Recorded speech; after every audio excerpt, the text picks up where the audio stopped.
दोस्तों, south Africa के खिलाफ कोलकाता टेस्ट मिली करारी हार ने पूरे क्रिकेट जगत में टहलका मचा दिया है। ईडन गार्डन के मैदान पर खेले गए इस मुकाबले में भारतीय टीम की खराब फील्डिंग, खराब गेंदबाजी और मिडिल ऑर्डर बल्लेबाजों की नाकामी ने सबको हैरान कर दिया। इस शर्मनाक हार के बाद भारतीय टीम दो दिग्गज विराट कोहली और रोहित शर्मा कह दिया कुछ ऐसा जिसे सुनकर आपको भी भरोसा नहीं होगा। तो आखिर इन खिलाड़ियों ने इंडियन टीम की हार के लिए क्या वजह बताया है? रोहित शर्मा और विराट कोहली के इस चौंकाने वाले बयानों को हम आपको इस वीडियो में दिखाएंगे। लेकिन दोस्तों, इससे पहले आपको क्या लगता, भारतीय टीम की इस हार की सबसे बड़ी वजह क्या है? आप खुद नीचे कमेंट करके जरूर बताएं। और अगर आप भारतीय टीम के सच्चे फैन हैं तो वीडियो को लाइक जरूर कीजिए। कोलकाता के ऐतिहासिक ईडन गार्डन्स में भारत और दक्षिण अफ्रीका के बीच पहला टेस्ट ऐसा शुरू हुआ जैसे क्रिकेट किसी पुरानी किताब का रोमांचक अध्याय हो। दक्षिण अफ्रीका ने टॉस जीतकर पहले बल्लेबाजी करने का फैसला किया, लेकिन जसप्रीत बुमराह और भारतीय गेंदबाजों ने शुरुआत में ही साबित कर दिया कि यह पिच उनके इरादों के मुताबिक तैयार बैठी है। बुमराह ने अपने पहले ही स्पेल में जो लय पकड़ी, उसने साउथ अफ्रीका के टॉप ऑर्डर की नींव हिला दी। वह उस classic stump to stump line पर गेंद डाल रहे थे जहां बल्लेबाज समझ ही नहीं पा रहे थे कि गेंद अंदर आ रही है या बाहर जा रही है। उनकी हर गेंद ऐसी लग रही थी जैसे पिच पर रॉकेट की तरह उतर रही हो। 14 ओवर में सिर्फ 27 रन देकर 5 विकेट उठाने वाली बॉलर ही दुनिया में कुछ ही होते हैं और बुमराह उनमें से एक है। वहीं सिराज ने शुरू से ही पिच को पढ़ लिया था।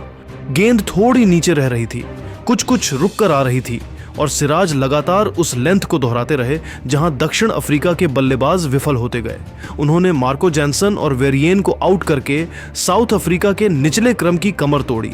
कुलदीप यादव की गेंदबाजी सटीक थी। उनकी गेंदें पिच पर गिरकर हल्का सा होल्ड कर रही थीं, जिससे बल्लेबाज आगे बढ़कर खेलने में हिचक रहे थे। उन्होंने मुल्डर और रिकेल्टन को एलबीडब्ल्यू के जाल में फंसाया। वहीं रविंद्र जडेजा ने धीमी पिच पर अपनी फिंगर स्पिन से बल्लेबाजों की टाइमिंग बिगाड़कर पूरी तरह मैच अपने नियंत्रण में रखा। उनका इकोनॉमी रेट कमाल का था और उनके ओवरों ने एसए को रन बनाने का मौका ही नहीं दिया। पूरा साउथ अफ्रीका सिर्फ 159 पर सिमट गया और ईडन गार्डन्स की हवा में भारत के बढ़त लेने की खुशबू फैल गई। भारत की पहली पारी की शुरुआत यशस्वी जायसवाल के जल्दी आउट होने से थोड़ी डगमगाई, लेकिन केएल राहुल ने जिस धैर्य से बल्लेबाजी की वह ईडन की मुश्किल पिच पर एक मास्टर क्लास थी। वह स्कोर बोर्ड पर भले ही 39 रन लेकर लौटे, लेकिन उनकी 119 गेंदों की बैटिंग भारत की पहली पारी की रीढ़ थी। गेंद हवा में घूम रही थी, पिच से गेंद रुक कर आ रही थी और दक्षिण अफ्रीका के गेंदबाज हर ओवर में एक धमकी भरी गेंद डाल रहे थे। फिर भी राहुल बिल्कुल शांत, स्थिर और धैर्यवान नजर आए। उन्होंने हर ओवर को छोटे छोटे टास्क की तरह खेला। बॉल छोड़ो, डिफेंस करो, सिंगल लो, और इसी अनुशासन ने भारत के लिए मजबूत आधार बनाया। वॉशिंगटन सुंदर ने भी बेहद परिपक्व बल्लेबाजी की।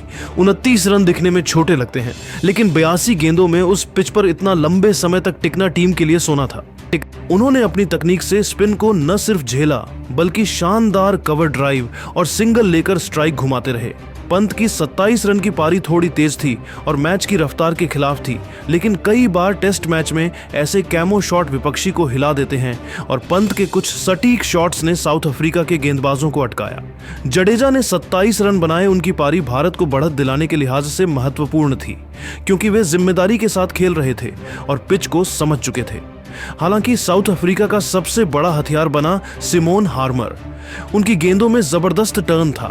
वे गेंद को पिच पर गिराकर लंबे समय तक हवा में पकड़े रहते और भारतीय बल्लेबाजों को बार बार चकमा देते।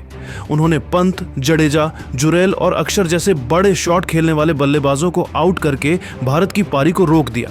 जैनसन ने भी 3 विकेट लेकर भारत को दबाव में रखा। नतीजा, भारत 189 पर ऑल आउट और सिर्फ 30 रनों की पतली बढ़त।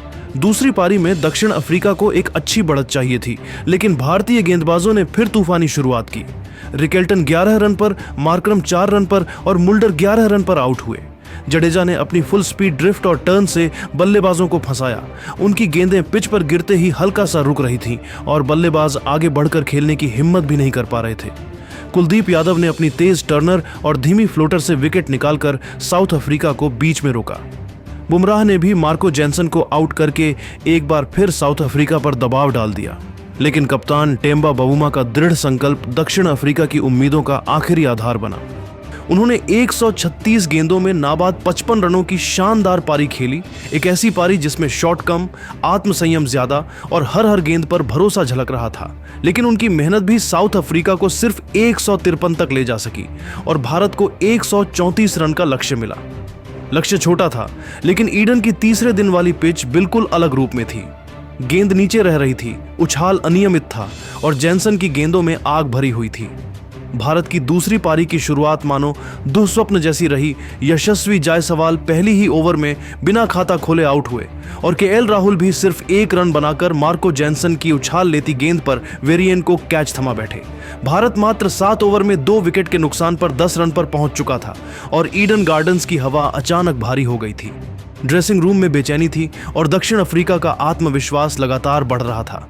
इसी दबाव के बीच वॉशिंगटन सुंदर और ध्रुव जुरेल क्रीज पर आए, 2 युवा खिलाड़ी जिनमें तकनीक थी, क्लास था, लेकिन पिच पर हर गेंद एक परीक्षा की तरह थी। जुरेल ने कुछ बेहतरीन स्ट्रोक्स लगाए, लेकिन हार्मर की घूमती गेंद ने उनकी पारी को 13 रन पर रोक दिया। 3 विकेट के नुकसान के बाद भारत 30 रन के आसपास ही जूझ रहा था और साउथ अफ्रीका की पकड़ स्टील की तरह कसती जा रही थी। वॉशिंगटन सुंदर ने इस मुश्किल स्थिति में शानदार धैर्य से बल्लेबाजी की। उनकी 31 रनों की पारी 92 गेंदों की थी। हर गेंद पर संघर्ष, हर रन पर साहस, लेकिन उनके आउट होते ही भारत की उम्मीदों के पंख कटने लगे। ऋषभ पंत भी कुछ खास नहीं कर पाए और 2 रन बनाकर हार्मर की स्पिन के शिकार बने।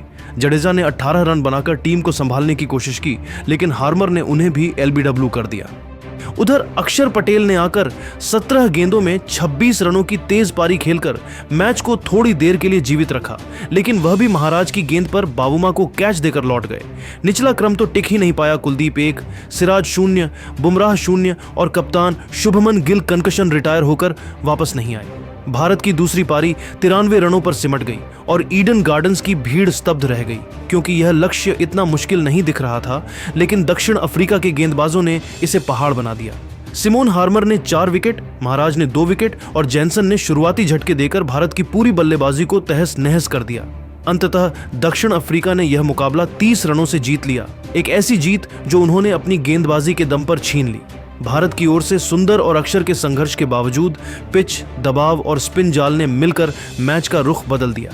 जैसे जैसे आखिरी विकेट गिरा, दक्षिण अफ्रीका के खिलाड़ी उत्साह से झूम उठे और ईडन गार्डन्स इस बार भारत की नहीं बल्कि दक्षिण अफ्रीका की ऐतिहासिक जीत की गूंज से भर गया। यह हार भारत के लिए सीख थी कि टेस्ट क्रिकेट में लक्ष्य छोटा हो या बड़ा, पिच और दबाव अगर एक तरफ हो तो नतीजा पलटने में देर नहीं लगती। तो चलिए दोस्तों, आपको बताते हैं कि आखिर टीम इंडिया की हार के बाद विराट कोहली और रोहित शर्मा ने किन कारणों को हार का जिम्मेदार बताया। कोलकाता टेस्ट में मिली 30 रनों की हार के बाद रोहित शर्मा बेहद निराश और नाराज दिखाई दिए।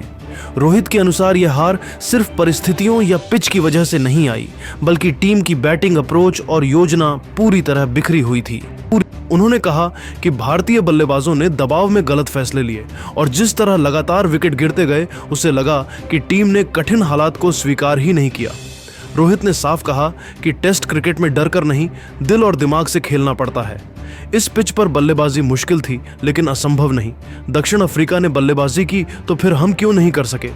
उन्होंने यह भी कहा कि भारत का टॉप ऑर्डर अपनी जिम्मेदारी निभाने में नाकाम रहा। रोहित ने टीम के प्लान पर भी सख्त सवाल उठाए।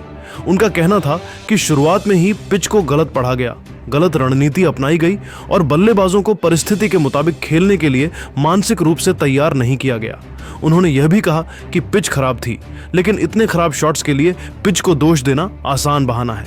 रोहित ने कोचिंग स्टाफ की योजनाओं पर भी इशारों में सवाल उठाए और कहा कि टीम को स्थिर रणनीति की जरूरत है, बार बार के प्रयोग टीम को कमजोर बना रहे हैं।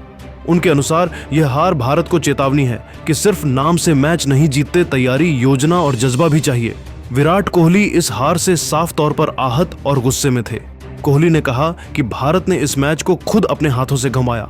उन्होंने भारतीय बल्लेबाजों की मानसिक मजबूती पर सवाल उठाते हुए कहा कि जब मैच चौथी पारी में 134 रन जैसे लक्ष्य तक आ जाता है तो वहां से हार का कोई मतलब नहीं होना चाहिए। लेकिन जिस तरह शॉट सिलेक्शन हुआ वह टेस्ट क्रिकेट के स्तर के खिलाफ था।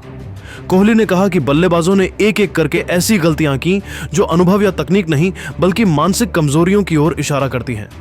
कोहली ने पिच पर भी बात की, लेकिन उन्होंने पिच को बहाना बनाने से इनकार किया। उनका कहना था कि हाँ, पिच कठिन थी, लेकिन ऐसी पिच टेस्ट क्रिकेट में अक्सर आती है। दक्षिण अफ्रीका ने उसी पिच पर रन बनाए। असली समस्या यह थी कि हमने दबाव संभाला ही नहीं। उन्होंने कहा कि टीम में जवाबदेही की कमी दिखी, खासकर महत्वपूर्ण मौकों पर बल्लेबाजों ने डर के खिलाफ खेलते हुए समझदारी नहीं दिखाई। कोहली ने गौतम गंभीर की रणनीति पर भी अप्रत्यक्ष रूप से निशाना साधा। उनका कहना था कि बार बार की आक्रामक रणनीति हर पिच और परिस्थिति में काम नहीं करती और टीम को लचीलापन दिखाना चाहिए। उन्होंने स्पष्ट कहा कि यह हार सिर्फ एक झटका नहीं, यह संदेश है कि भारत को फिर से अपने टेस्ट क्रिकेट की नींव मजबूत करनी होगी और सबसे पहले मानसिक मजबूती को वापस लाना होगा। दोस्तों, टीम इंडिया की इस हार का असली गुनाहगार कौन था? अपनी राय हमें कमेंट करके जरूर बताएं और ऐसे रोमांचक क्रिकेट अपडेट्स के लिए हमारे चैनल को सब्सक्राइब करना मत भूलिए। जय हिंद।